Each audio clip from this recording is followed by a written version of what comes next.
అందరికీ నమస్కారం మరియు స్వాగతం థై గ్యాప్ తెలుగు పాడ్కాస్ట్కి. నా పేరు బోగస్ నూగ్. నేను కొంచెం వింతగా మాట్లాడుతున్నాను అనుకుంటే దీన్ని ఒక సరియల్ కామెడీ పాడ్కాస్ట్ అనుకోండి. నేను కొంచెం సరియల్గా కథలు పడుతున్నానని అడ్జస్ట్ అయిపోండి. ఎందుకంటే ఈ వారం మనం రివ్యూ చేయబోయే సినిమా పేరు హ్యాపీ బర్త్డే. సో సినిమా సారాంశం అదంతా చెప్పుకునే ముందు మొదలుగా మన thai gap Telugu podcast segment open bathroom with TG.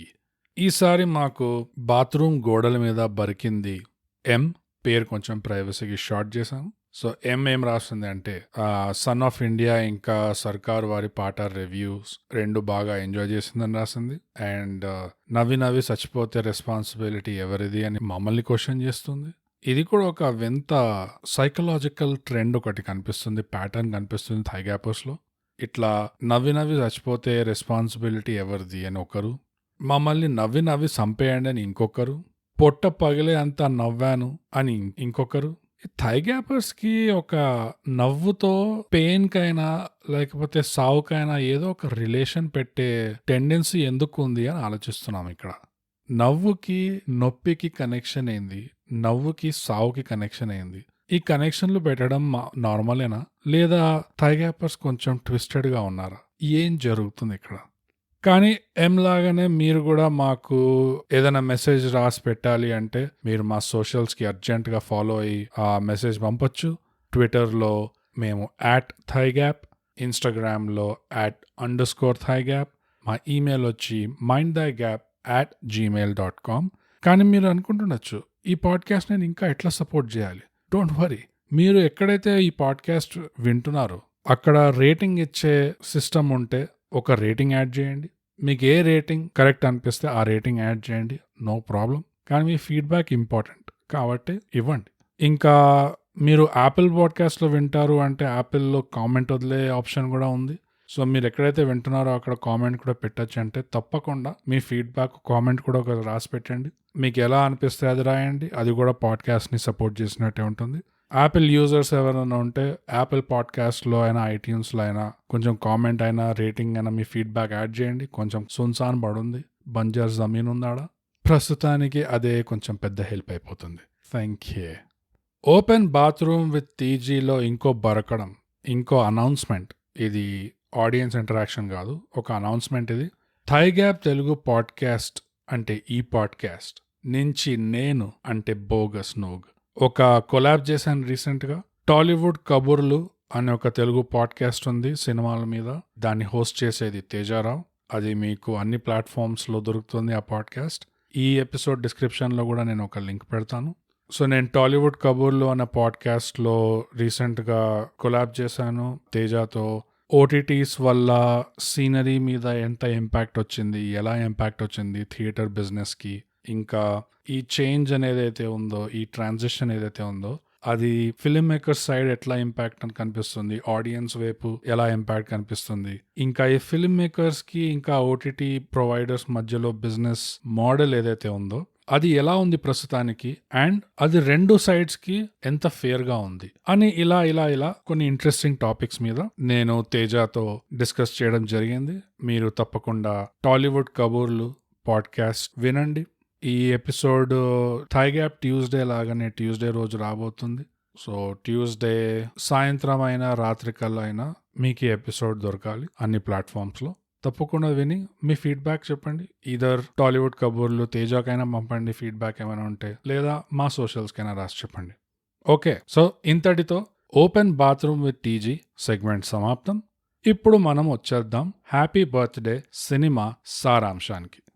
మొదలుగా ఈ సినిమా నెట్ఫ్లిక్స్ లో దొరుకుతుంది, మీకు తప్పకుండా చూడండి. ఈ సినిమా సారాంశం చెప్పాలంటే నిజంగా ఎక్కడ స్టార్ట్ చేయాలో కూడా నాకు అర్థం కావట్లేదు. వీళ్ళు ఎంత నాన్ లీనియర్గా, ఎంత కట్లెట్టింగ్ కొట్టినట్టు కొట్టి పెట్టారు స్టోరీని. బేసిక్గా చెప్పాలంటే ఒక పాలిటిషియన్ ఉంటాడు, పార్లమెంట్లో ఒక గన్ బిల్ కోసం లాబీ చేస్తాడు అనమాట. ఆ బిల్ ఏంటంటే ప్రతి ఒక్కరికి ఆయుధం అనేది చేతిలో ఉండాలి. అది పొందడం అనేది కూడా ఆ ప్రాసెస్ కూడా చాలా ఈజీగా స్ట్రైట్ ఫార్వర్డ్గా చేయాలి. ఒక ఆధార్ కార్డ్ పెట్టి అలా కొన్ని డీటెయిల్స్ ఇస్తే కేవైసీ చేస్తే నువ్వు ఒక గన్ అనేది నువ్వు యాజ్ అ సిటిజన్ నీకు ఈజీగా దొరికేటట్టు ఉండాలి. ఎందుకు అంటే సెల్ఫ్ డిఫెన్స్. ఇంకోటి ఏంటంటే అందరి దగ్గర గన్లు ఉంటే అందరు జాగ్రత్తగా ఉంటారు అన్న ఫుల్ ఊపులో లాబీ చేస్తాడు పార్లమెంట్లో. ఆ బిల్ పాస్ అయిపోతుంది. అఫ్ కోర్స్ ఈ సినిమాని కొంచెం సరియల్ కామెడీ అన్నారు కాబట్టి చాలా ఎగ్జాజరేటెడ్ ఉంటుంది సీన్. ఇక్కడ ఆ గన్ బిల్ పాస్ అవగానే ఎట్లా చూపిస్తారంటే ఇట్లా రైతు బజార్లో కూరగాయలు అమ్మినట్టు గన్లు, బుల్లెట్లు ఇట్లా తూకం బట్టి ఇట్లా అమ్ముతున్నట్టు చూపిస్తారు. ఇంకా నయం కిచెన్లో స్టవ్ ఆన్ చేయడానికి కూడా ఒక గన్ తీసుకొని ఇట్లా షూట్ చేసి ఆ స్పార్క్తో స్టవ్ ఆన్ చేసి వంట చేసుకోవడం చూపించలేదు. అదొక్కడే తక్కువ ఉండే. కానీ ఈ మినిస్టరు ఈ గన్ బిల్ పాస్ చేసిన తర్వాత ఒక పెద్ద హోటల్ ఉంటుంది. ఒక ఫిక్షనల్ స్టేట్ తెలంగాణ అంట, ఒక ఫిక్షనల్ కంట్రీస్ ఇండియాలో ఉంటుందంట. సిటీ పేరు మాత్రం హైదరాబాద్ అనలేదు, ఎందుకో సిన్ సిటీ అన్నారు. సిన్ సిటీలో ఒక పెద్ద హోటల్ ఉంటుంది రెడ్స్ అని. ఈ సినిమా అంతా ఆ హోటల్లో ఉంటుంది అనమాట. సో ఒక 6, 7, 10, 9 ఎంతో మంది క్యారెక్టర్లు అందరు కలిసి ఆ హోటల్లో చేరుతారు. ప్రతి ఒక్కరిది వాళ్ళ యాంగిల్ వేరే ఉంటుంది. అండ్ పూర్తిగా వీళ్ళందరినీ కలిపితే ఒక comedy / action / thriller type of cinema మీకు చూడ్డానికి దొరుకుతుంది అనమాట. సో ఇదంతా మీకు స్పాయిలర్ లేకుండా చెప్తున్నా. మీకు ఒకవేళ మత్తు వదలరా అని ఒక సినిమా వచ్చింది కదా, అంటే కొన్నేళ్ల క్రితం, మీకు ఆ సినిమా నచ్చితే, ఆ సినిమా వెళ్ళిన డైరెక్షన్ మీకు ఓకే ఇది కొంచెం బాగానే ఉంది, ఇలాంటిది మళ్ళీ చూడొచ్చు అనే మీకు ఫీలింగ్ ఉంటే, మీకు తినడానికి పెద్ద ఖాస్గా ఫుడ్ లేకపోతే, అంటే యావరేజ్గా కొన్ని రోజులు, అన్ని రోజులు మనవి కావు కదా, కొన్ని రోజులు అట్లా కాంప్రమైజ్ ఫుడ్లు తింటుంటాం. సో అలాంటి రోజు మీకు మంచి డిస్ట్రాక్షన్ కావాలి, లేదా అంటే తిండి మీద అస్సలు ధ్యానం పోకుండా మిమ్మల్ని హిప్నటైజ్ చేయడానికి రకరకాల కలర్లు స్క్రీన్ మీద పోతే అది ఏముందో ప్లేట్ మీద రాగి ముద్ద కొంచెం ఈజీగా దిగుతుంది అనమాట. మీరు అలాంటి సిచ్యువేషన్లో ఉంటే అప్పుడు చూడొచ్చు. లేదా మీకు కాసేపు మీరే కొంచెం స్మార్ట్ అన్న ఫీలింగ్ మీకు రావాలి అంటే, ఇంకా అరగంట 45 minutesకి ఒక చిన్న నవ్వు మీకు రావాలి అంటే, దాని తర్వాత మళ్ళీ మీరు స్మార్టర్ అని ఫీల్ అవ్వాలంటే అప్పుడు ఈ సినిమా చూడొచ్చు. లేదా రొటీన్ తెలుగు సినిమాల్లో మీకు ఏమైతే కనిపిస్తుందో politician police naxalite, politician police naxalite, ఇందులోంచి మీకు కొంచెం బ్రేక్ కావాలి, ఇట్లా కాదు నాకు ఒక ప్యాలెట్ క్లెన్జర్ కావాలి. ప్యాలెట్ క్లెన్జర్ అంటే నా ఉద్దేశం, మీరు ఏదైనా మాల్లోకి వెళ్ళి పర్ఫ్యూమ్ కొనుక్కోవడానికి వెళ్తే మీకు 2-3 వాసనలు చూపించాక ఒకలాంటి సగం మత్తులో ఉంటారు ఆల్రెడీ. మిమ్మల్ని మళ్ళీ కిందికి దించడానికి కాఫీ బీన్స్ వాసన చూపిస్తారు మీకు, అదొక palate cleanser. So coffee beans వాసన చూసాక నెక్స్ట్ పర్ఫ్యూమ్ వాసన చూస్తే ఓకే దాని వాసన ప్రాపర్గా వస్తున్నట్టు. ముందు 10-15 ఫుక్కట్లో మీరు వాసన చూసినవి అవేమి కలిసి మీకు తప్పు ఇంప్రెషన్ మీకు రాకూడదు, మీరు వాసన చూసేది ఫ్రెష్గా దాని వాసన చూడాలి అని చెప్పి కాఫీ బీన్స్ ఇస్తారు మామూలుగా. సో ఈ సినిమా కూడా ఆల్మోస్ట్ ఒక కాఫీ బీన్ ఎక్స్పీరియన్స్ అనమాట. రొటీన్ తెలుగు సినిమా మెరీగో రౌండ్ నుంచి ఒక 2 steps బ్యాక్ తీసుకొని రాధిక కొంచెం ఫ్రెష్నెస్ కోసం కొంచెం అట్లా తల కదిలిచ్చి ఏడున్నామో చూడనీకి అలా మీకు ఎక్స్పీరియన్స్, కాఫీ బీన్ ఎక్స్పీరియన్స్ కావాలి అంటే ఈ సినిమా అలాంటిది, దానికైనా మీరు చూడొచ్చు. ఓకే, ఇంతటితో సారాంశం కూడా సమాప్తం. ఇప్పుడు మనం స్పాయిలర్లతో పాటు ఈ రివ్యూలోకి దిగిపోదాం. మొదలుగా సినిమా స్టార్ట్ అయ్యేదే ఒక వాయిస్ ఓవర్ డిస్క్లైమర్తో. ట్రెండ్ కంటిన్యూ అవుతుంది తెలుగు సినిమా ఇండస్ట్రీలో, డిస్క్లైమర్ల మీద డిస్క్లైమర్లు పెడుతున్నారు. ఆ పొలైట్నెస్, ఆ మర్యాద అనేది నేను ఎప్పటికీ మర్చిపోగలుగుతాను. కాకపోతే ఇందులో వాయిస్ ఓవర్ కూడా పెట్టారు కాబట్టి కొంచెం సన్ ఆఫ్ ఇండియా ఫ్లాష్ బ్యాక్స్కి వెళ్ళింది. ప్రయోగం ప్రయోగం ప్రయోగం అని నాకు PTSD వచ్చిందట్లా చెమటల్ గారిని. కానీ మొత్తానికి from the film makers of మత్తు వదలరా అని పెట్టారు. సో మత్తు వదలరా సినిమా తీసిన వాళ్ళే ఈ సినిమా తీశారు. కానీ సినిమా చూశాక నాకు అర్థమైంది ఏంటంటే వాళ్ళు ఇంకా వాళ్ళ మత్తు వదలలేదు. అందుకే వాళ్ళ కోసం కొన్ని స్పెషల్ ఆఫర్స్ నేను రోల్అవుట్ చేస్తున్నా థైగ్యాప్ తరఫు నుంచి. ఈ సినిమా చూశాక ఏదో మన సైడ్ నుంచి కూడా మనం ఆఫ్టర్ ఆల్ మనం అందరం సొసైటీలో ఒక భాగం కదా, ఏదో ఒకటి చేయాలి అని చెప్పి కొన్ని స్పెషల్ ఆఫర్స్ రిలీజ్ చేస్తున్నాం. మొదటి offer 45% off for 15 days at Vipassana camp. So 15 రోజులు ఒక విపాసనా క్యాంప్లోకి వెళ్ళి ఎవరితో మాట్లాడకుండా సైలెంట్గా ఒక మూలలో గడిపేయాలన్నమాట టైం. అది మొదటి ఆఫర్. రెండో స్పెషల్ ఆఫర్ నేచర్ క్యూర్ హాస్పిటల్లో 50% ఆఫ్ ఎనిమా, అంటే పాష్గా దాన్ని కొలానిక్ అంటారు. బేసిక్గా బాడీలో ఉన్న టాక్సిన్స్ ఏవైతే చేరుకుంటాయో, బాగా మత్తు పదార్థాలని వాడి అబ్యూస్ చేసి, ఇంకా వాటితో ఆఫ్ కోర్స్ పెద్ద బ్యాలెన్స్ డైట్ ఏం మెయింటైన్ చేసే రకాలు ఉండవు. ఇట్లా అంతా జంక్ ఫుడే తింటుంటారు నాకు తెలిసి. సో ఇలాంటి బాడీ నుంచి టాక్సిన్స్ అన్ని తీయాలి. తీసి కొంచెం మళ్ళీ నార్మల్సీకి రిటర్న్ అవ్వాలి అంటే అందరికీ ఎనిమా అవసరం. 50% ఆఫ్. థాయ్ గ్యాప్ దగ్గరికి వచ్చి వౌచర్ తీసుకోవచ్చు. మూడో స్పెషల్ ఆఫర్ 70% ఆఫ్. 30 రోజుల స్టే. ఎక్కడ? ఎర్రగడ్డ పిచ్చి హాస్పిటల్లో. అన్ని సౌకర్యాలుంటాయి. గోడలకి చైన్లుంటాయి, కట్టి పెట్టుకోవచ్చు. బై మిస్టేక్ కూడా సెల్ఫ్ హార్మ్, జుట్టు పీక్కోడాలు, కంట్లో పోడ్చుకోవడాలు ఇట్లాంటివి జరగకుండా ఉండేటట్టుగా వాళ్ళు చూసుకుంటారు. 70% ఆఫ్ ఇది 30 days స్టే. ఇలాంటి ఆఫర్ ఇంకెవరు ఏ పాడ్కాస్ట్ కూడా ఇవ్వదు. Thai gap subscribe and share. ఈ 3 స్పెషల్ ఆఫర్స్ తీసుకోకపోతే కంపల్సరీగా అప్పుడు మిగిలేది 4వ ఆప్షన్. అదేంటంటే 5 నెలలు కమ్యూనిటీ సర్వీస్గా హైదరాబాద్లో చిన్న చిన్న లేక్స్ ఉన్నాయి, మీకు తెలుసో తెలీదో. వాటిని రొటీన్గా రెగ్యులర్గా క్లీనప్ చేస్తుండాలన్నమాట. సో 5 నెలలు కమ్యూనిటీ సర్వీస్ చేయాల్సి వస్తుంది. ఈ రెండిట్లో ఏదో ఒకటి తీసుకోకపోతే, అంటే ఫస్ట్ది 3, సెకండ్ది ఇది ఒకటి, ఏదో ఒకటి తీసుకోకపోతే ఈ మత్తుకి అసలు క్యూర్ అనేది ఉండదన్నమాట. ఇది దిగాలి అంటే ఇది చేయాల్సిందే, తప్పదు. ఈ సినిమా చూస్తే నాకు అర్థమైంది అది. నా తరపు నుంచి నేనేం చేయగలుగుతాను అది నేను చేస్తున్నాను. కానీ మొత్తానికి చూస్తే అట్లీస్ట్ ఈ cinema routine politician, police officer, naxalite, politician, police officer, naxalite అంటే అఫ్ కోర్స్ ఒక విధంగా పాలిటీషియన్ గురించి అనుకోండి, కానీ పాలిటిక్స్ గురించి కాదు. ఏదో ఒక బై మిస్టేక్ అట్లా ఒక పాలిటీషియన్ క్యారెక్టర్ ఉన్నాడు, కానీ పెద్దగా పాలిటిక్స్ గురించి కూడా కాదు ఇది. సో నిజంగా ఒక ప్యాలెట్ క్లెన్జర్, ఒక కాఫీ బీన్ ఎక్స్పీరియన్స్ లాంటి సినిమా ఇది. అప్పుడప్పుడు పర్వాలేదు అనిపిస్తుంది, ఇట్స్ ఓకే. సినిమా అంతటా ఆబ్వియస్గా ఓవర్ డబ్బింగ్ ఉండే. ఎట్లా అంటే యాక్టర్ల మూతి అస్సలు కదలట్లేదు, కానీ డైలాగ్ వినిపిస్తుంది. అంటే వాళ్ళ ఇన్నర్ మోనోలాగ్ వినిపిస్తుందా అన్నట్టు డౌట్ వస్తుంది అప్పుడప్పుడు, కానీ అది కాదని అర్థమవుతుంది క్లియర్గా. సో ఆ డబ్బింగ్ అనేది కొంచెం ఆబ్వియస్గా తెలిసినట్టు అయింది అది. ఇంకా ఇది ఎలాంటి సినిమా అంటే ఇది ఒక ఫ్యాంటసీ సినిమా, ఇది రియాలిటీ కాదు అని వాళ్ళు కూడా డిస్క్లైమర్లో చెప్పేశారు. ఫ్యాంటసీ సినిమాలు జనరల్గా ఎట్లా ఉంటాయంటే ఆడియన్స్కి అదొకలాంటి ఎస్కేప్. అది రియాలిటీలో ఏముంది? కష్టాలు, దుఃఖాలు, అడ్డంకులు, ఈఎంఐలు, మెడికల్ ప్రాబ్లమ్స్, ఇన్ఫ్లేషన్, వైరస్లు ఇట్లాంటివన్నీ ఉన్నాయి రియాలిటీలో. అందుకనే ఫ్యాంటసీ సినిమా అనగానే ఒకలాంటి ఎస్కేప్. అది అట్లా కొంచెం రిలీఫ్ లాగా ఉంటుంది. అందుకనే జనాలు కొంచెం ఫ్యాంటసీ సినిమాలు కూడా ఇష్టపడతారు, బాగా చూస్తారు గుంపులో. ఈ సినిమా ఎలాంటి ఫ్యాంటసీ సినిమా అంటే it makes you crave for reality. ఈ ఫ్యాంటసీ సినిమా చూస్తే నాకు మళ్ళీ రియాలిటీ కావాలి అని అనిపిస్తుంది. ఒక గవర్నమెంట్ ఆఫీస్లో 5-6 మందికి లంచం ఇచ్చుకుంటూ పనులు చేయించుకోవాలి, లేదా దిక్కు దివానం లేని బ్యాచులర్ బతుకులో అప్పుడప్పుడు మిగిలిపోయిన ఇడ్లీ ముక్కలతో మిగిలిపోయిన థమ్సప్ అద్దుకొని తినేయాలి, లేదా ముందు వాళ్ళ అప్పులు తీర్చడానికి వెనక నుంచి కొత్త అప్పులు చేస్తుండాలి. ఇట్లాంటి రియాలిటీలు మనకి ఇంకా కోరుకునే పరిస్థితి తీసుకొస్తుంది సినిమా. ఇలాంటి ఫ్యాంటసీ సినిమా అనమాట ఇది. It's quite an achievement. ఎట్లా అంటే షాషాంక్ రిడెంప్షన్లో ఆ ముసలోడు ఉంటాడు కదా, శశాంక్ రిడెంప్షన్లో ఆ ముసలాయన ఉంటాడు కదా, బ్రుక్స్ అని. ఆల్మోస్ట్ లైఫ్ అంతా జైల్లో ఉండి ఇట్లా రిలీజ్ చేస్తారు. రిలీజ్ చేసేసరికి రియల్ వరల్డ్ లోకి వెళ్ళేసరికి ఆ వరల్డ్ తట్టుకోలేక మళ్ళీ జైలుకే వెళ్ళిపోవాలని కోరుకుంటాడు చూడండి. Same feeling, same to same. కానీ ఈ సినిమాలో కొన్ని ఇంట్రెస్టింగ్ ఐడియాస్ ఉండే, కొన్ని ఇంట్రెస్టింగ్ ప్రెమిసెస్. ఎట్లా అంటే ఆ gun regulation idea, and especially వాళ్ళు ఏ విధంగా అయితే దాన్ని ఎగ్జాజరేట్ చేసి చూపించారో అది ఆల్మోస్ట్ ఒక టెక్సన్స్ వెట్ డ్రీమ్ అనుకోవచ్చు. అది టెక్సస్లో ఉన్న వాళ్ళ వెట్ డ్రీమ్ అనుకోవచ్చు. అట్లా అబ్బా అసలు అట్లా ఉంటే అసలు ఇంకేమన్నా పండగ. ఇంకా సినిమా స్టార్టింగ్లో వెన్నెల కిషోర్ ఏదైతే ఇంటర్వ్యూ సీన్ ఉంటుందో ఒక మీడియా వాళ్ళతో, అఫ్ కోర్స్ దాంట్లో ఎడిట్ కొంచెం ఇంకా పంచి ఉండొచ్చు అనిపించింది, కానీ టైమింగ్ అట్లీస్ట్ కొంచెం బాగానే ఉండే, దాంట్లో కొంచెం హ్యూమరస్గా ఉండే ఆ సీక్వెన్స్. ఇంకా మ్యాక్స్ పెయిన్ అనేవాడు గేర్లెస్ కార్ ఎట్లా స్టార్ట్ చేయాలో తొందరగా నేర్చుకోవడానికి యూట్యూబ్ వీడియో స్టార్ట్ చేస్తాడు.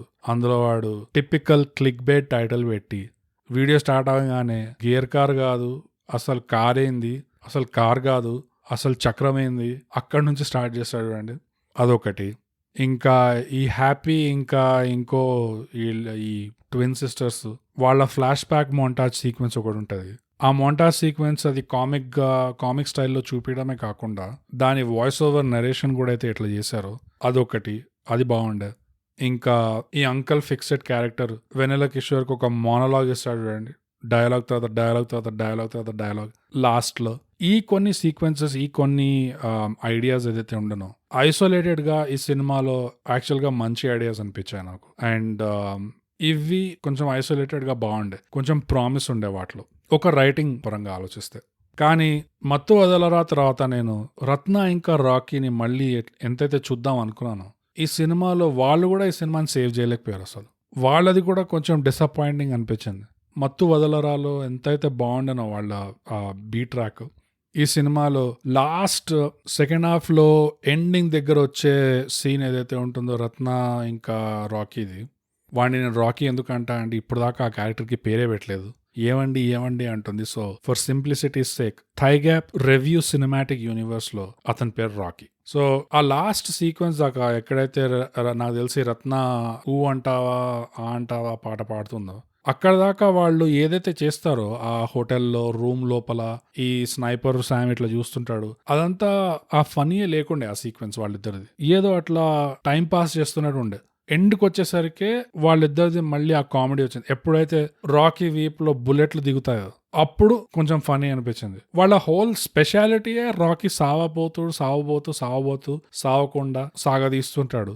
ఈ సినిమాలో సెకండ్ హాఫ్ ఎండింగ్ దాకా రాకీ ఒక దెబ్బ కూడా కాదు, ఒక దోమ కూడా కొట్టదు రాకీని, అంత బుల్లెట్ ప్రూఫ్ ఉంటాడు. దాంతో నాకు తెలిసి కొంచెం వాళ్ళ ట్రాక్ లో ఉన్న కామెడీ ఇంపాక్ట్ అయింది. అండ్ నేను మతోదలరా రివ్యూలో కూడా నేను ఇదే అన్నా, 2 రకాల హ్యూమర్ ఉండే మతోదలరాలో. డైలాగ్స్ లో కొంచెం హ్యూమర్ ట్రై చేశారు. ఇంకోటి విజువల్ గ్యాగ్స్ లో ట్రై చేశారు. ఎట్లా అంటే స్క్రీన్ మీద మీమ్స్ పెట్టడం అయినా కానీ, టీవీ ఛానల్ ఏమైనా చూపిస్తే ఆ న్యూస్ స్టిక్కర్ లో వాళ్ళు వింత వింతగా రకరకాలుగా రాస్తున్నారు కామెడీ బిట్లు. సో నాకు మతోదలరాలో నేను ఏమన్నానంటే రివ్యూలో, అఫ్ కోర్స్ మీరు ఆ ఎపిసోడ్ మళ్ళీ వినండి ఒకవేళ వినలేదంటే, కానీ దాంట్లో నేనేమన్నానంటే హ్యూమర్ మీద ఈ 2 అటెంప్ట్స్ కంపేర్ చేస్తే డయలాగ్ లో ఉన్న హ్యూమర్ కంటే ఈ విజువల్ గ్యాగ్స్ లో, విజువల్ ఇన్సర్ట్స్ లో కానీ, ఆ మీమ్ స్టఫ్ లో కానీ అందులో ఎక్కువ హ్యూమర్ ఉండే. ఈ సినిమాలో కూడా నాకు మళ్ళీ అదే అనిపించింది. అఫ్ కోర్స్ రెండిటితో పోలిస్తే ఇందులో డయలాగ్స్ ఇంకా కొంచెం బెటర్ ఉండే, కానీ ఓన్లీ ఇన్ సమ్ స్పాట్స్. ఇక్కడ అక్కడ కొన్ని సీన్స్ లో డయలాగ్స్ బాగా అనిపించాయి నాకు. ఎగ్జాంపుల్ ఏంటంటే ఆ ఇంటర్వ్యూ, ఇంకా అంకుల్ ఫిక్స్డ్ మోనలాగ్. ఈ టిపికల్ తెలుగు సినిమాల్లో ఒక మెటఫోర్ మీద వాడుకుంటూ అసలు పాయింట్ ఏంది చెప్పు అంటాడు వెన్నెల కిషోర్. సేమ్ ఆ సీక్వెన్స్, అందులో డయలాగ్ బాగుండే. కానీ త్రూ అవుట్ చూస్తే ఈ సినిమాలో కూడా ఆ విజువల్ గ్యాగ్ లో, ఆ విజువల్ ఇన్సర్ట్స్ లో వీళ్ళు ఏదైతే హ్యూమర్ పెడుతున్నారో దానికి ఇంకా డయలాగ్స్ లో ఉన్న హ్యూమర్ లెవెల్ కి క్లియర్ కట్ డిఫరెన్స్ అయితే ఉంది. ఒక గ్యాప్ ఉంది అక్కడ, తెలుస్తుంది అది. విజువల్ పాయింట్ మీదకి వస్తే, విజువల్లీ ఈ సినిమాకి ఏవైతే అవసరం ఉండేనో అన్నీ ఉండే ఈ సినిమాలో. నాకు అదే అనిపించింది. It had everything going for it. Production design top notch ఉండే. వాళ్ళు దాన్ని ఎలా స్క్రీన్ మీద ఆ లుక్ ఎగ్జిక్యూట్ చేయగలిగారంటే, నీకు స్టోరీ ఇక్కడ అక్కడ డ్రాగ్ అవుతున్నట్టు అనిపించినా, ఇక్కడ అక్కడ జోక్స్ ల్యాండ్ కాకపోయినా, వాళ్ళు వాడిన కలర్స్ వల్ల, వాళ్ళు యూజ్ చేసిన సినిమాటోగ్రఫీ వల్ల అట్లీస్ట్ ఆ అటెన్షన్ గ్రాబింగ్ అయితే ఉండే మనది. చూస్తా పోయాం. అఫ్ కోర్స్ 2.5 hours మూవీయే కానీ నాకు కొంచెం 2.5 hours కంటే లాంగ్ అనిపించింది, ఎందుకంటే ఆ నరేషన్ స్టైల్లో. అయినా కానీ ఆ విజువల్ లుక్ ఏదైతే అచీవ్ చేశారో అది ఎంత రిడిక్యులస్ గా ఉండే అంటే, అది స్నో పడ్డాము హైదరాబాద్ లో, అండ్ ఎంత అన్రియలిస్టిక్ ఉండే అంటే, అండ్ ప్లస్ ఆ కలర్ఫుల్ లుక్ కూడా, ఇదంతా ఒక్కసారి కంబైన్ అయ్యేసరికి స్క్రీన్ మీద నుంచి దిష్టి పోలేదు. నేను ఎక్కడ టైం చెక్ చేసుకోలే ఎంతసేపు అయింది అని. సో అది ఒక పెద్ద పాజిటివ్ ఈ సినిమాకి. కానీ మెయిన్ ప్రాబ్లం వచ్చి నా ఉద్దేశంలో స్క్రీన్ ప్లేలో ఉండే ప్రాబ్లం. స్టోరీ కూడా బేసిక్ స్టోరీ తీసుకుంటే, అంటే మీరు లీనియర్ గా ఆలోచించండి, story A to B to C to D అట్లా పోతే, ఈ సినిమాలో ఉన్న క్యారెక్టర్స్, ఉన్న స్టోరీ లైన్స్ ఓకే, ఇదంతా డీసెంట్ గానే ఉండే, మరి అంత చెత్తగా ఏం లేకుండే. కానీ స్క్రీన్ ప్లేలో దాన్ని ఎట్లయితే వాళ్ళు నరేట్ చేయడానికి డిసైడ్ అయ్యారో, ఆ చాయిస్ ఏదైతే తీసుకున్నారో చాప్టర్స్ లో బ్రేక్ చేద్దామని, అదొకటి. అది పర్వాలేదు, చాప్టర్స్ లో బ్రేక్ చేయడం ఓకే, కానీ మరి 6, 8, 9 చాప్టర్లు పెట్టేస్తే మరీ ఎక్కువ అయిపోయింది. మహా అంటే 3, ముచ్చటకి 3 ఉంటే నీట్గా సెట్ అయ్యేది. 4 పెట్టినా ఎక్కువ అనిపించేది ఆడియన్స్కి, అందులో వీళ్ళు 6 పెట్టారు. ఇంకోటి ఏంటంటే 2 ఐరానికల్ మూమెంట్స్ ఉండే.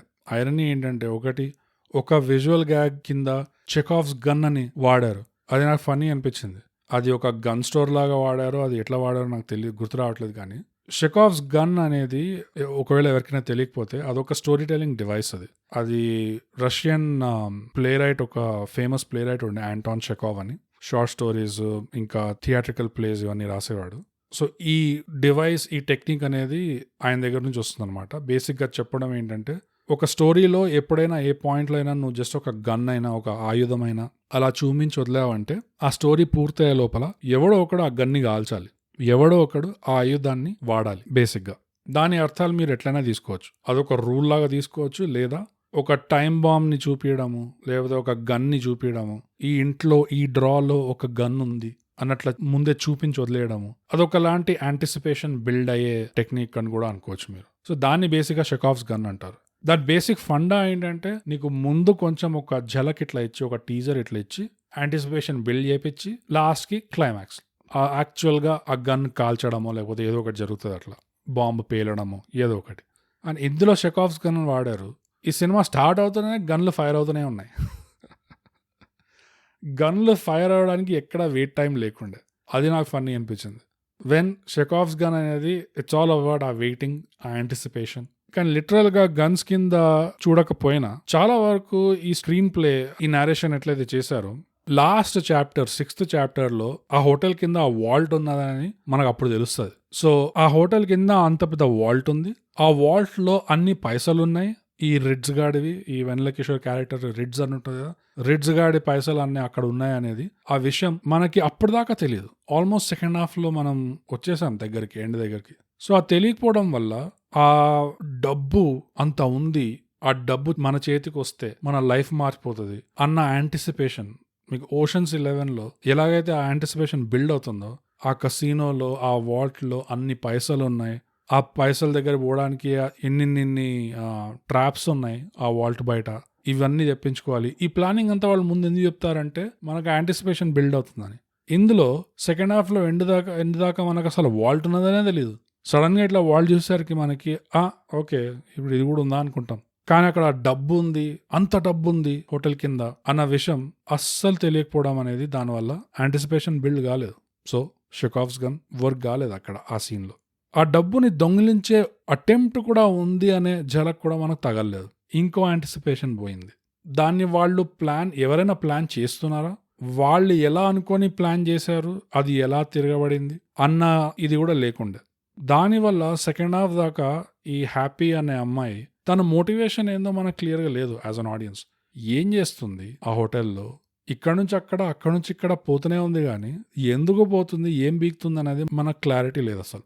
అంటే నువ్వు మరీ సీరియస్గా చూస్తున్నావు దీన్ని, ఇది ఒక రిడిక్యులస్ సినిమా, ఇది ఒక వాకీ సినిమా, సరియల్ కామెడీ, అట్లా చూడకూడదు అంటే ఓకే నేను ఒప్పుకుంటా కొంతవరకు. కానీ ఎంతో కొంత ఒక బాడీ ఇట్లా నిల్చోగలిగి నడవగలగాలంటే ఒక స్కెలెటన్ ఉండాలి లోపల. ఒక బేసిక్ స్కెలెటన్ అనేది ఉంటే కానీ బాడీ నిల్చోదు. ఆ స్కెలెటన్, ఆ క్లారిటీ అనేది కొంచెం మిస్సింగ్ ఉండే ఈ సినిమాలో. దానివల్ల కొంచెం ఇంపాక్ట్ అయింది. ఇంకో ఐరానికల్ సిచ్యువేషన్ ఏంటంటే, ఇంకో విజువల్ గ్యాగ్ ఉండే. సేవ్ ద క్యాట్ అని ఒక ఫేమస్ స్క్రీన్ రైటింగ్ బుక్. అది ఆస్పైరింగ్ స్క్రీన్ రైటర్స్ సినిమాల కోసం రాద్దాం అనుకున్న వాళ్ళైనా టీవీ కోసం రాద్దాం అనుకున్నా, అది వన్ ఆఫ్ ద బుక్స్. అది కొంటారు, అది బాగా. సేవ్ ద క్యాట్, దాన్ని ఒక విజువల్ గ్యాగ్ లాగా ఈ సినిమాలో సేవ్ అని కట్ చేసి కిల్ ద క్యాట్ అని పెట్టారు. అది నాకు ఆల్మోస్ట్ ఒక ఫన్నీ కన్ఫెషన్ లాగా అనిపించింది. నిజంగా పిల్లిని తీసుకొని చంపడేశారని స్క్రీన్ ప్లే పరంగా చూస్తే. క్యారెక్టర్స్ చాలా వరకు సెల్ఫ్ అవేర్ ఉండే. అంటే ఆ పర్ఫార్మెన్స్ అందరిది చూస్తే చాలా వరకు వాళ్ళు ఒక సరియల్ కామెడీలో ఉన్నారు అని వాళ్ళకి తెలిసినట్టే అనిపించింది. వాళ్ళు ఒక వాకీ రిడిక్యులస్ కామెడీలో ఉన్నారు, స్లాప్స్టిక్ కామెడీలో ఉన్నారు అని వాళ్ళకి తెలిసినట్టు చేసినట్టు అనిపించింది. నాకు దాంతో పెద్ద ప్రాబ్లం ఉంటుంది ఎప్పుడు కామెడీ సినిమాల్లో. ఒకే ఒక ఎక్సెప్షన్ దీనికి, అంటే ఆ క్యారెక్టర్ పేరు గుర్తు రావట్లేదు, కానీ హోటల్లో ఒకడు వెయిటర్ లాగా ఉంటాడు కదా, ముగ్గురు చెల్లెలు ఉంటారు, బేసిక్గా లాస్ట్లో వాడికి పైసలు దొరుకుతాయి. ఆ ఒక్క క్యారెక్టర్ మాత్రం స్ట్రైట్గా సీరియస్గా ప్లే చేయడం జరిగింది, మనకు కనిపించింది అట్లా.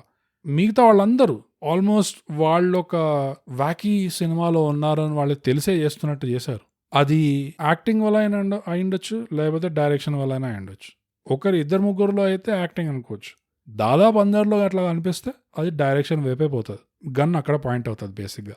ఎంత వాకీ సినిమాలో ఉన్నా ఆ వరల్డ్లో ఉన్న క్యారెక్టర్స్, ఆ వరల్డ్కి ఉన్న ఎంత రిడిక్యులస్, ఎంత సరియల్ రూల్స్ ఉన్న ఆ వరల్డ్ది, దాన్ని వాళ్ళు సీరియస్గా తీసుకుంటున్నారు అని ఒక ఫీలింగ్ అనిపిస్తే ఆడియన్స్కి కూడా ఒకలాంటి సెపరేషన్ వచ్చి ఇంకా ఎంజాయ్ చేసే పొటెన్షియల్ ఉంటుందని నా ఉద్దేశం. ఇది ఒక ఆర్గ్యూబుల్ పాయింట్. ఇది అగ్రీ కావచ్చు, మీరు డిసగ్రీ కావచ్చు, ఇట్స్ ఫైన్, మాకు రాసి చెప్పండి. కానీ వన్ ఆఫ్ ద రీజన్స్ ఎందుకు దెబ్బతినింది అంటే నేను దానికి ఎక్స్ప్లెయిన్ చేస్తున్నాను. ఇంకో రీజన్ ఎక్కడ కొంచెం దెబ్బతినింది అంటే ఇలాంటి ఈ సెల్ఫ్ అవేర్ క్యారెక్టర్స్ వల్లైనా కావచ్చు, లేదా ఆ స్క్రీన్ ప్లే వల్లైనా కావచ్చు, ఓవరాల్ గా మనకి ఒక మెయిన్ క్యారెక్టర్, ఈ క్యారెక్టర్ ని మనం సపోర్ట్ చేస్తున్నాం, ఈ క్యారెక్టర్ తో మనం రిలేట్ చేసుకుంటున్నాం, లేదా ఈ క్యారెక్టర్ కి ఏదైతే కావాలో అది మాకు కూడా కావాలి యాజ్ అన్ ఆడియన్స్, అలాంటి ఫీలింగ్ ఎక్కడ రాలే. ఎందుకంటే ఈ సినిమాలో ఒక మెయిన్ క్యారెక్టర్ ఉన్నట్టు కూడా అనిపించలేదు. దగ్గర ఎవరు మెయిన్ అంటే లక్కీ, లావణ్య త్రిపాఠి చేసిన క్యారెక్టర్, ఆ అమ్మాయిని కొంచెం మెయిన్ క్యారెక్టర్ గా అనుకోవచ్చు. కానీ సెకండ్ హాఫ్ దాకా ఆ అమ్మాయికి ఏం కావాలో మనకు తెలియదు క్లారిటీగా. సో ఏం కావాలో తెలియనప్పుడు సపోర్ట్ ఎలా చేస్తాం? అసలు ఏం జరుగుతుందో మనం చూస్తున్నాం ఇంకా తెలుసుకోవడానికి. అక్కడ కొంచెం ఇంపాక్ట్ అయింది. కానీ ఎంతైనా ఓవరాల్ గా నాకు ఈ గ్యాంగ్ ఏదైతే ఉందో, ఈ మత్తు వదలరా గ్యాంగ్ వెనకాల ఎవరైతే ఉన్నారో వాళ్ళ మీద నాకు కొంచెం సాఫ్ట్ కార్నరే ఉంది. ఎందుకంటే నాకు కూడా అబ్సర్డ్ హ్యూమర్ ఇష్టం. వాళ్ళు సరియల్ అన్నారు, అది ఎంతవరకు సరియాలో నాకు ఏమో డౌటే. కానీ కొత్త డైరెక్షన్స్ పుష్ చేస్తారు, అది నాకు ఇష్టం వీళ్ళ గురించి. మత్తు వదలరాలో విఎఫ్ఎక్స్ ని ఒక వేరే డైరెక్షన్ లో పుష్ చేశారు. అఫ్ కోర్స్ అది ప్యూర్లీ ఒరిజినల్ కాదు, ఆ విఎఫ్ఎక్స్ సీక్వెన్సెస్ ని ఇంకో హాలీవుడ్ సినిమాల్లో చూశాను అని మీరు అనుకోవచ్చు. మీరు తప్పు కాదు, చూసే ఉంటారు. కాకపోతే మనోళ్ళకి కూడా అంటే విఎఫ్ఎక్స్ వాళ్ళు కూడా ప్రాక్టీస్ కావాలన్నమాట. ఈ సినిమాలో కూడా point A to point B బండి ఇట్లా పోతుంది మ్యాప్ చూపించడానికి అట్లీస్ట్ గూగుల్ మ్యాప్స్ వాడలేదు. సపరేట్గా ఏదో ఒక మ్యాప్ కూడా కాదు, అది జస్ట్ ఇట్లా రోడ్ లాగా గీసి 2 కార్లు ఇట్లా పోతున్నాయని చెప్పేసి అట్లీస్ట్ ఏదో ఒక డిఫరెంట్గానే చేశారు కదా, అదైనా మెచ్చుకోవచ్చు. అందుకనే నాకు కొంచెం సాఫ్ట్ కార్నర్ ఉంటుంది. ఏదో ఒక విధంగా ఆ ఎన్వలప్ అనేది పుష్ చేస్తారు. ఇందులో విజువల్ గా ఎక్కువ పుష్ చేశారు, ప్రొడక్షన్ డిజైన్ లో ఇంకా ఆ కెమెరా వర్క్ లో, లైటింగ్ లో కొంచెం పుష్ చేశారు బాగా. అది నేను ఎంతో కొంత మెచ్చుకుంటాను. ఏ సినిమాకైనా ఓవరాల్ గా ఫైనల్ గా bottom line story, screen play అనేది అది ఒక బ్యాక్ బోన్, అది ఒక స్కెలిటన్. అది దెబ్బతింటే రేటింగ్ లో భారీ దెబ్బతింటుంది సినిమా. కానీ ప్యాకేజింగ్, ప్రెజెంటేషన్ వాటిలో కొంచెం దెబ్బతిని స్టోరీ, స్క్రీన్ ప్లే కొంచెం స్ట్రాంగ్ గా ఉంటే సినిమా ఓవరాల్ గా అంత పెద్ద దెబ్బతినదు నా దృష్టిలో. నాకేమనిపిస్తుంది అంటే ఆడియన్స్ కళ్ళలో కూడా దాదాపు అదే జడ్జ్మెంట్ ఉంటుంది అని దగ్గర అని నేను భావిస్తాను. అది ఎంతవరకు నిజమో కాదు, మీరు మాకు రాసి చెప్పొచ్చు, మీ ఇష్టం. కానీ నాకేమనిపిస్తుంది అంటే ఈ గ్యాంగ్ ఏదైతే ఉందో, మత్తు వదలరా ఇంకా happy birthday, clear cut gap ఏదైతే ఉందో నాకు రైటింగ్ లో కనిపిస్తుంది. ఎక్కడ అంటే డైలాగ్స్ ఇంకా స్క్రీన్ ప్లే అనేది అది ఒక గ్యాంబుల్, అది కొంచెం రిస్కే, అది తీసుకోవడమే మంచిది. మత్తు వదలరా వాళ్ళు ఎట్లయితే తీసుకున్నారో అక్కడ వర్కౌట్ అయింది. ఇక్కడ వీళ్ళు అయితే ఎక్స్పెరిమెంట్ చేశారు, ప్రయోగం చేశారో అది ప్రాబబ్లీ వర్కౌట్ కాలేదు. కానీ నేను మోస్ట్లీ గ్యాప్ నాకు ఎక్కడ కనిపిస్తుంది అంటే డైలాగ్ రైటింగ్ లో, జోక్ రైటింగ్ లో కొంచెం గ్యాప్ కనిపిస్తుంది. విజువల్ గ్యాగ్స్ లో, విజువల్ ఇన్సర్ట్స్ లో ఉన్న హ్యూమర్ డైలాగ్ లో ట్రాన్స్లేట్ అవ్వట్లేదు, డైలాగ్ కొంచెం వెనకబడుతుంది. సో ఈ డిపార్ట్మెంట్స్, ఈ 2 డిపార్ట్మెంట్స్, స్క్రీన్ ప్లే ఇంకా ఈ డైలాగ్ డిపార్ట్మెంట్స్ కొంచెం కవరప్ చేస్తే నెక్స్ట్ టైం, ఎందుకంటే మిగతావన్నీ వాళ్ళ దగ్గర ఆల్రెడీ ఉన్నట్టు అనిపిస్తుంది. ఆ లుక్ అయినా కానీ, సౌండ్ అయినా కానీ, స్టైల్ అయినా కానీ, స్టైల్ డెఫినెట్లీ వాళ్ళకు ఒక వేరే స్టైల్ ఉంది. సో మిగతావన్నీ ఉన్నప్పుడు ఈ 2 కొంచెం సాలిడ్ అయిపోతే ఫ్యూచర్లో పెద్దగానే కొట్టే ఛాన్స్ ఉందని నాకైతే అనిపిస్తుంది. And I wish them good luck. అంతటితో హ్యాపీ బర్త్డే రివ్యూ సమాప్తం. ఈ సినిమాకి మన గుణపాఠాలు ఏమైనా ఉన్నాయా? ఈ సినిమాలో మనం ఏం నేర్చుకున్నాం? నేను నేర్చుకున్నది ఏంటంటే గన్స్ ఒకవేళ ఎంత పబ్లిక్ కి ఓపెన్ అయినా, దాని డిస్ట్రిబ్యూషన్ ఎంత డెమోక్రటైజ్డ్ అయినా, జనాలకి అది వాళ్ళు ఏ లెవెల్లో ఉన్నారు, ఏ స్టేటస్ లో ఉన్నారు, అవన్నీ ఫరక్ పడకుండా అందరికీ సమానంగా ఆయుధాలు దొరికేటట్టుగా ఉన్నా, ఈ పబ్బు ఎంట్రీల కథలో మాత్రం ఈ క్లాసిస్ట్ నాన్ సెన్స్ నడుస్తూనే ఉంటుందని నేను నేర్చుకున్నాను. మీకేమనిపిస్తుంది? మాకు రాసి చెప్పండి. సో అదండి ఈ సినిమా గుణపాఠం. ఇంకా మొత్తానికి ఈ సినిమా రేటింగ్కి వస్తే, ఈ సినిమాలో ఉన్న కొన్ని ఇంట్రెస్టింగ్ ఐడియాస్, ఇక్కడ అక్కడ ఉన్న funny moments and production design, ఇవన్నీ మధ్య నజర్ రఖతే హువే నా ఫైనల్ రేటింగ్ ఈ సినిమాకి 10 బుల్లెట్లలో 5 బుల్లెట్లు, 5/10. సో అదండి హ్యాపీ బర్త్డే రివ్యూ. మీకేమనిపించింది ఈ సినిమా చూసి? నెట్ఫ్లిక్స్లో చూడండి తప్పకుండా. అండ్ మాకు రాసి చెప్పండి మీకేమనిపించిందో. మా సోషల్స్, ట్విట్టర్లో @thigap, ఇన్స్టాగ్రామ్ @_thigap, ఈమెయిల్ వచ్చి mindthigap@gmail.com. అండ్ మీ పాడ్కాస్ట్ ప్లాట్ఫామ్స్లో తప్పకుండా మీ ఫీడ్బ్యాక్, రేటింగ్, కామెంట్ రాసి పెట్టండి. అండ్ ఫైనలీ మనం ప్రతిసారి చెప్పుకున్న విషయం ఏంటంటే thai gap Telugu podcast subscribe and share. Ratna,